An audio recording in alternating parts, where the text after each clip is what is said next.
Hello. So, I wanted to start a podcast series about my own awakening, mainly because I've followed quite a few healers along the way over the past few years, and it's really given me massive help for exactly where I'm at because people have chosen to share really honest spiritual things, led the way. Even when I wasn't ready to hear it. There was times when I thought it was way too out there, um, way too crazy, and I just didn't make sense of the world. But in the past few years, life's changed immensely, and I think it's really time to start talking about those changes. So this podcast series is just to start opening up the spiritual debate, what that is to people, having a wrestle with things, and seeing what advice and tips I can share. For me, I started my own brand, Dark to Light Reiki, because I thought there was two ways of seeing the world. There was darkness and light. So often polarities mean quite a lot to me. And I think it's really important on a spiritual path not to be too, the world is beautiful and light. And of course, we need to access the light in us, but also we need to look at the shadow and the dark and come through to that other side. I often express deep rooted pain and trauma and things that have hurt me in the world in my art. I don't think there's one way of being a healer. I've I'm a writer and an actress as much as I am a healer.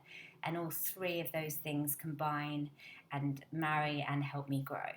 And I think it's a beautiful process when you're honouring all that you are. So, a few massive things that everyone seems to talk about on the spiritual spectrum, soulmates and twin flames, I want to touch on today.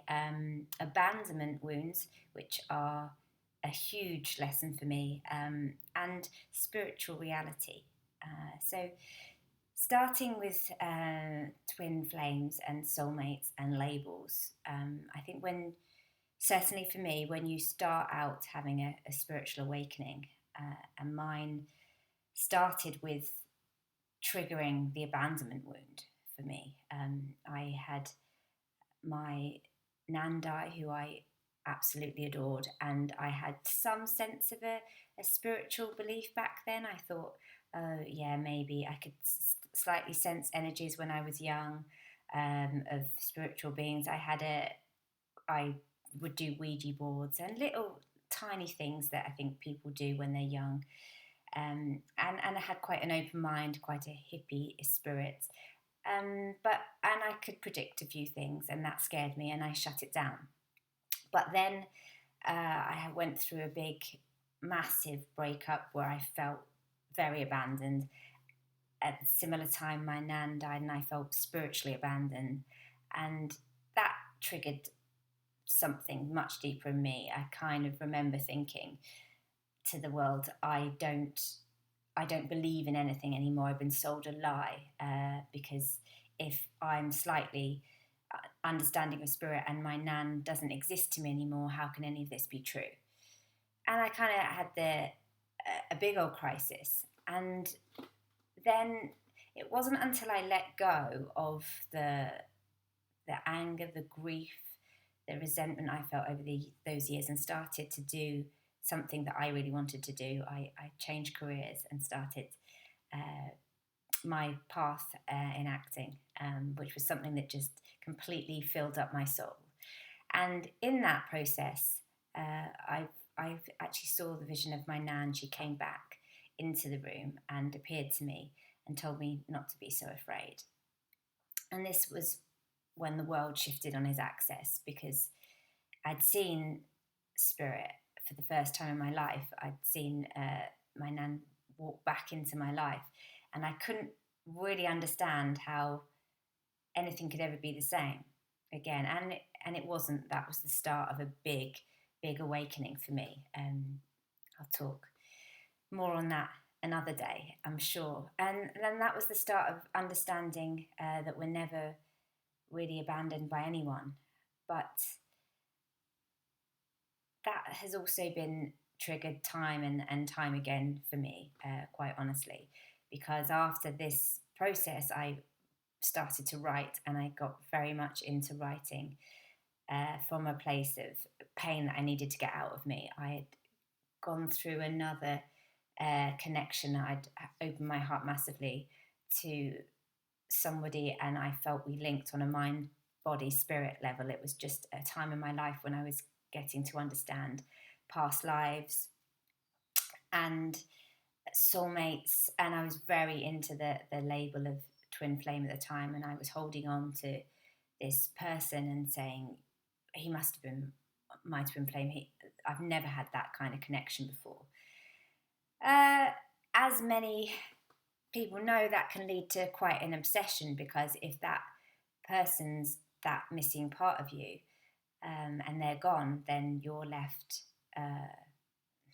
quite bereft and waiting for that person to return so you can feel whole, which is not a good space to live your life. I've always had this innate awareness ever since I was little. I felt like I came in as quite a wise soul, that you didn't need anyone to complete you. You were complete, that I understood the world. I understood that all the things that people were telling me, like often people when I was young would say, you only live once. And I'd be like, there's no truth in that. And I'd always say, no, you don't. And it was like I had all these truths inbuilt in me, but slowly started to grow up and keep them with me and absorb them, even though I knew my own truth. Because I think out there in the world is also this idea that it's naive to believe in spirit, and it's I think it's a big wound cast against a kind of feminine intuition. We don't trust our greater truth. We don't trust things that we can't see, that aren't concrete. We're so logical minded, and this has been part of my journey as well. But to finish off the quick summary about soulmates and twin flames, or whatever label we like to call it, obviously we are whole. I mean, my personal belief is that as soon as you start developing spiritually, you'll call in deeper connections. A lot of those deeper connections will be a way to really heal something inside yourself. And it's about opening up to the full experience of that and letting go, to come back to what's whole inside yourself. And this is not easy. And it's a constant process. I think to say that we reach this enlightenment great phase is a missold lie. There's no technique out there that can give you a big solution and then nothing new will come up. I think the thing is with healing is that something deeper will come up, or some bigger lesson will come to you. So it's not a quick fix. It's about like life growth, but it's also very much about going deeper. And when you go deeper and you open your heart more, which I think it's really important for us to do.